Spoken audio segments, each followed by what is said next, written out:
Specialists in RimWorld can be quite powerful, but not equally so. So today we're going to review every specialist in the game, their pros, their cons, and their requirements. I'll then rank them on the tier list between S and D. S tier meaning get this specialist every game if you can, and D tier meaning you probably should avoid this one. Okay, with that out of the way, let's begin with our first specialist. First up is the leader. The leader is available to every ideology, but you can only have one. They come with 4 abilities: leader speech, work drive, combat command, and trial. All of these abilities share the same 10-day cooldown. Leader speech is a ritual that attempts to boost the morale of participants. If the speech succeeds, participants will get a pretty nice mood bonus, and there's a chance one of the participants can become inspired. If the speech fails, participants will get a minor mood penalty and lose some opinion of the leader. Work drive increases the global work speed of a single target pawn by 50% for 3 days. If you have the collectivist meme, the duration increases to an incredible 9 days. This can be a huge increase to your productivity. Combat command increases melee and shooting accuracy for all nearby friendly pawns by 3 for 24 hours. This is a decent boost that can help give you an edge in the early game. Trial is a ritual that allows you to banish or execute one of your own pawns without a mood penalty to the rest of your colony. This is honestly a very circumstantial ability, and you'll probably almost never use it. It's not worth the cooldown. A pawn that is a leader will have higher expectations, which can in turn become a massive penalty to mood. A leader is also a soft requirement for the social festival and gladiator duel rituals. With all that being said, let's review and rank the leader on the tier list. The leader is a pretty good B tier specialist. The abilities are undeniably useful, but they all share a frankly ridiculous 10-day cooldown, so you'll probably just use it for either work drive or combat command. I think the leader is best when used for work drive with the collectivist buff, and if your pawn is someone who can handle a massive mood penalty. Keep in mind a leader is not actually required, with the exception being the Blood Feeder's meme, so in some cases you're probably better off without one. Next up is the moral guide. Like the leader, the moral guide is available to every ideology, and you can only have one. But unlike the leader, a moral guide is required. They come with 4 abilities: convert, counsel, reassure, and preach health. These abilities also share a cooldown, but it's a far more reasonable 3-day cooldown. Convert will decrease a target pawn's belief in their current ideologian, and if their belief reaches 0, the target converts to the moral guide's ideologian instead. The effectiveness of this ability depends on the moral guide's social impact, and both the moral guide and the target will suffer a small mood penalty from the uncomfortable conversion attempt. Counsel will attempt to cheer up a pawn suffering from a bad memory. If successful, the target pawn will get a mood buff, negating most or all of the negative mood from the memory. The success of this ability again depends on the moral guide's social impact, and a failed attempt will cause an even greater mood penalty to the target pawn. Reassure will increase the target pawn's certainty. It can only be used on pawns sharing the same ideologian, and the strength is determined by the moral guide's social impact. Preach health will provide a valuable increase to the target pawn's healing and immunity gain. It has no chance to fail, and always provides the same 25% boost for 1 day. The moral guide also has access to the conversion ritual, which I'll talk about more if I do a rituals video. Moral guides also have higher expectations, which again means a massive penalty to mood. They are also a soft requirement for a ton of different rituals. So with all that being said, let's review and rank moral guide on the tier list. As I said before, the moral guide is required, which makes it an S tier specialist by default. But even if this was optional, this is still a very good specialist to have and worth getting every game. Preach health can be the difference between life and death in the early game. Convert is a huge time saver for bringing over new pawns to your faith. And of course, many of the rituals in the game would not be viable without having the moral guide quality boost. Even a bad moral guide is better than no moral guide, so promote one of your pawns as soon as your colony begins requesting one. Next, we have the shooting specialist. The shooting specialist requires either the supremacist or raider memes. It requires a pawn with shooting 6 or higher, and you can have as many as you'd like. In fact, from this point on, every specialist doesn't have a limit on how many you can have, so keep that in mind as we continue on. Becoming a shooting specialist greatly increases the pawn's shooting accuracy and reduces aiming time by half. Remember, aiming time also includes cast time, so this is great for utility equipment and psycasts as well. The shooting specialist also comes with the ability Marksman Command. Marksman Command temporarily applies a similar stat buff to all nearby friendly pawns. This is a very strong ability, allowing you to essentially turn even workers or children into competent defenders temporarily. The ability lasts for 1 day, with a very reasonable cooldown of 3 days. Shooting specialists have the following work type restrictions: crafting, cooking, plant work, mining, and construction. Because of this, you'll likely need to wait until you have a larger colony before promoting someone.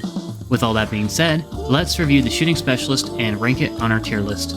The shooting specialist is an easy S tier. Having a single shooting specialist in the mid to late game can turn around otherwise unwinnable fights. If you promote a pawn with 𝗥𝖎𝖪𝗐, their aiming time becomes instant, allowing incredibly fast use of weapons, utilities, and psi-casts. And of course, you can have as many of them as you want. If you're playing on higher difficulties, a shooting specialist is a must-have.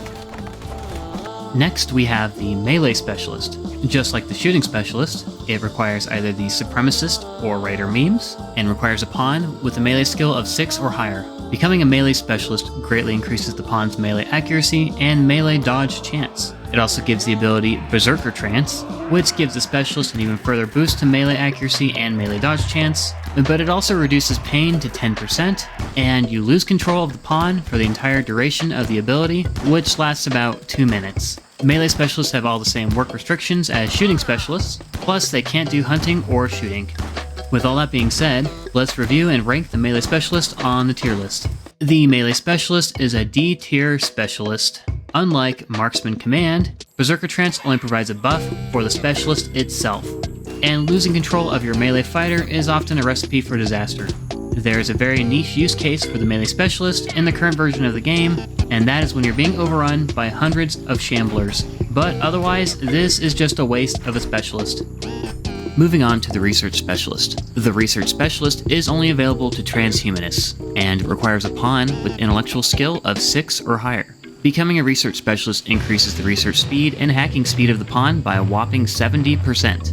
It also provides the ability Research Command, which buffs nearby friendly pawns, increasing their research speed by 30%. The ability lasts for 1 day and comes with a 3-day cooldown. Research Specialists have the following work type restrictions: dumb labor, animals, cooking, plant work, and mining.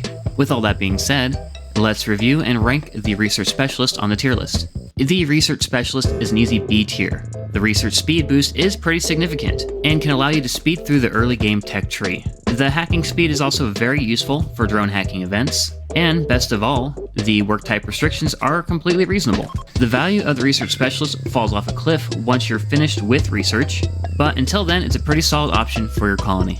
Next up, we have the Plant Specialist. The Plant Specialist is only available to the High Life, Nature Primacy, and Tree Connection memes. It also requires a pawn with 6 plant skill or higher.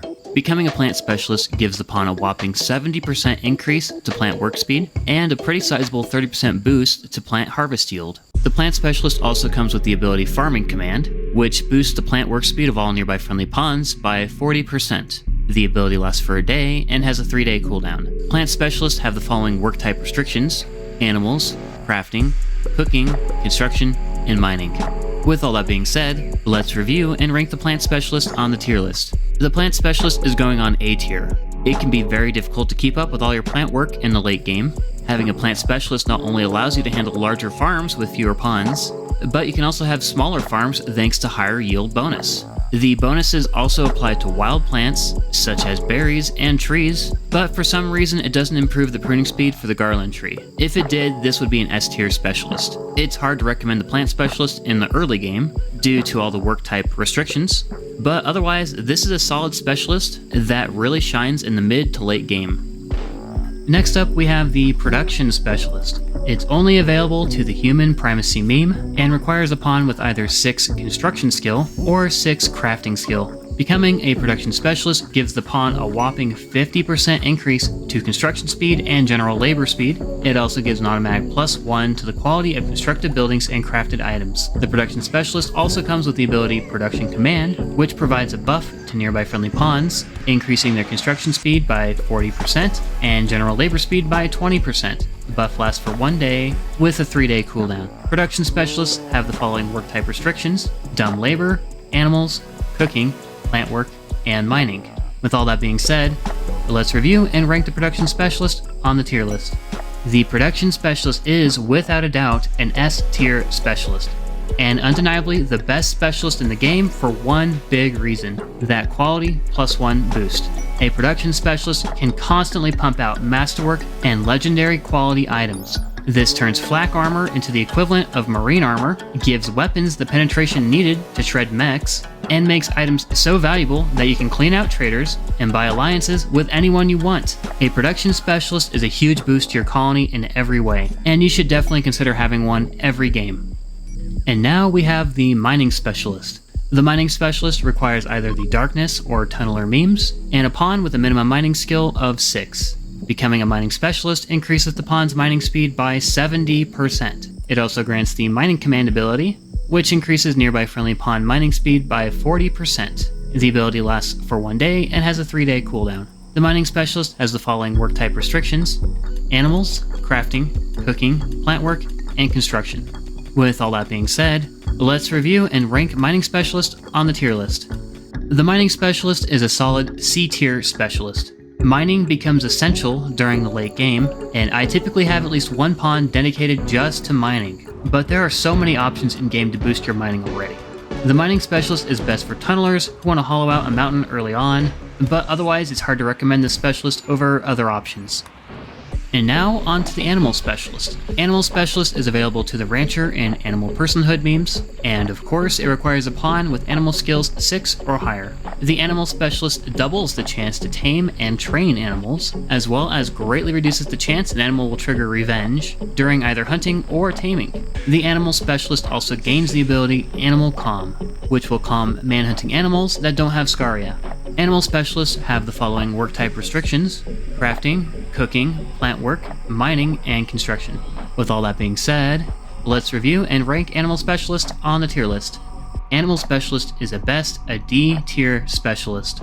There's really no need for an Animal Specialist. A 𝗥𝖎𝖪 or a pawn with high animal skills can typically tame any animal worth getting. Taming lots of attack animals will drain your food stores, and animals are simply not as good as human pawns in combat. And worst of all, too many animals will absolutely kill your game's performance. So yeah, don't even bother with this one. Last but not least, we have the medical specialist. The medical specialist is available to the Flesh Purity and Blind Sight memes, and requires a pawn with a minimum medical skill of 6. Becoming a medical specialist provides a 50% increase to medical 10 quality, medical operation speed, and medical surgery success chance. Also, pawns treated by a medical specialist get a small mood buff. Medical specialists come with the ability Immunity Drive, which doubles the immunity gain speed of a target pawn for 1 day. The ability itself has a 3-day cooldown, and it does stack with Preach Health. The medical specialist has no work type restrictions, but it will make your pawn incapable of violence. With all that being said, let's review and give a score to the medical specialist. The medical specialist is a pretty mid C tier specialist. If you have a reasonably skilled doctor, industrial medicine, and a half-decent hospital, you will hit the maximum possible surgery success chance. Faster 10s with higher quality is useful in situations where you need it, but simply having 2 doctors already outperforms this bonus. Immunity Drive is nice for an early game tribe, but in the mid to late game, immunity is easy to get, and what you really need is healing speed. This makes Preach Health the superior healing ability, oddly enough. So although there's nothing inherently bad about the medical specialist, I can't recommend it over the other more useful alternatives. So there it is, my tier list for RimWorld specialists. If you think I misjudged a specialist, please feel free to explain in the comments below. Learning new things is part of the fun of RimWorld, and if I made any mistakes during this video, I'll have corrections in a pinned comment below. Also, let me know your thoughts on this video format. I'm not yet sure if I'll do more tier list style videos, so let me know how you feel, and I'll probably base my next video around the general consensus. Anyways, that's going to do it for this video. I really hope you enjoyed, and I'll see you in the next one. Peace.